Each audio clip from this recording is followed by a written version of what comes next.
Day after day, stock markets across the globe are rising step by step. We don't see a day where the markets are coming down. When will this party end? In this episode, I am going to discuss all the possibilities from here onwards. This is NRI Money Clinic for you, and I am Dr. Chandrakant Bhatt, investment consultant and a financial planner.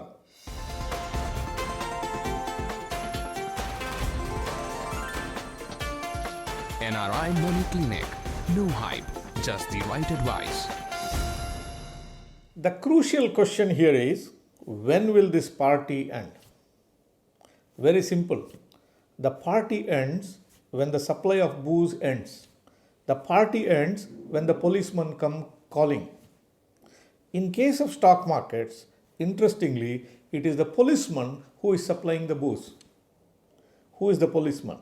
The policemen are the central banks of the world. They are the ones who are pumping in unlimited amount of money into the market. When this supply of money comes to a close, that is the time the party could end. We are living in two different worlds today. A world of euphoria today. Euphoria is seen in the stock markets. Stock markets across the globe are climbing higher and higher every day. Nasdaq has made lifetime highs and continues to make lifetime highs day after day. S&P has just climbed the lifetime highs. Dow Jones is in the process of making lifetimes all over again. In India, the stock market is just below the previous peaks it reached just prior to the COVID-19. This is a world of euphoria. There is another world here, the world which is filled with pain. The pandemic has left such a bruising injury on the economy. People are going through a difficult phase. There are job losses, there are pay cuts. People do not know what is going to happen tomorrow, how their children are going to be educated, from where will the money come, how will they pay for the EMIs. This is a world which is filled with pain. When there are two different worlds which we are perceiving now, one of the two things will happen going forward.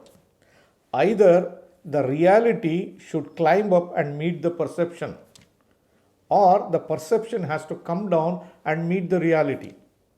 If history is to be believed, what exactly happens is, it is not that the reality will catch up with the perception, rather the ill-founded perception will come crashing down and meets reality wherever it is. That's exactly has happened in the past. Many of the market participants have forgotten the past. They have forgotten 1987 what happened. They have forgotten what happened in 1992. They do not know what happened in 2002 and 3, and they have conveniently forgotten 2007 and 8. Now 2007 and 8, the mother of all crashes, is literally about 12 to 13 years behind us. People have forgotten about it. There are a lot of participants in the market today, especially the youngsters, have not seen these incidences at all. They do not know. They are playing as if that they don't know the pain at all. They really do not know what kind of a damages it can create. The youngsters of today, they just do not know. Today, investments have been made very easy. There are several apps, internet, which makes things very easy, and people are playing with fire. It's a good idea to go back and check from history what happens if the market comes crashing down. Today, people think any valuation for any company is okay. They think it is going to rise from there onwards. Let me explain this with the help of an example. Today, the most valuable company in the world is Apple. Apple is quoting a price of $2 trillion. That is, the whole market capitalization of Apple shares is equal to $2 trillion. How big is $2 trillion? The entire Indian GDP today is in the range of about $2.75 trillion, which means to say Apple is quoting a valuation which is equal to one India almost. Which are the next two companies, Amazon and Microsoft? Amazon and Microsoft are quoting a market capitalization of 1.65 trillion and 1.5 trillion respectively. These three companies put together are valued twice the size of Indian GDP. For me, it looks very insane. Amazon is quoting a PE ratio of 125. Here is a company which is growing in revenues, but it's hardly making any profits. For an investor like me, it doesn't make any sense. Yes, its prices may be rising in the market. That's something different. But if a company is not rising its profits when its revenues are rising, is ringing bells in my mind. What can happen going forward from here? One another thing which is evident in the marketplace is the last fool theory in its practice. What does it say? It only says it is the fools who buy at such valuations. Why does a fool buy this? It's because he thinks he will find another fool to come back and buy it from him at a higher price. For some time it may work, but a day will come where they will not find more fools to buy it from them. Why does it happen? It happens because people will exhaust their source of money. When they have exhausted everything that is there in their bank account, when they have used all forms of supply of credit to them, that is the time they will not find more fools to buy it from them. The guy who has got it at the last one, he is the one who is going to suffer. He is the one who is holding the stock which he purchased at a very high rate, and he will not find another person to buy it from him. This is evident in today's market condition. That is why many of these stocks are quoting super rich valuations. While one set of people are very euphoric, careless, keep buying anything at any price, there is another set of people who are very, very afraid today. These are the savvy investors. These are the investors who know what might happen tomorrow. They are preparing for that today itself. Look at the price of gold. Why did the gold rise? Gold is an indicator of fear. When there is fear in the market, that is the time people try to latch on to something like a gold. Because gold will not lose its value, probably they are latching on to gold. There is also another indicator of fear. Look at the US Treasury yields. 10-year bonds are quoting just around 0.5% yield. 30 years US bonds are quoting just about 1.34%. Such low is the valuation of these bonds, it only indicates people are buying these bonds thinking that something can go wrong in the stock markets and they want to feel very safe.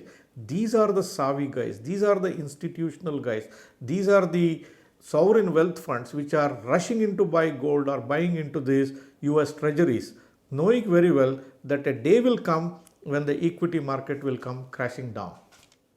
This is a distorted world, a world where the bad news is treated as good and the good news that comes in days ahead could be treated as a bad news.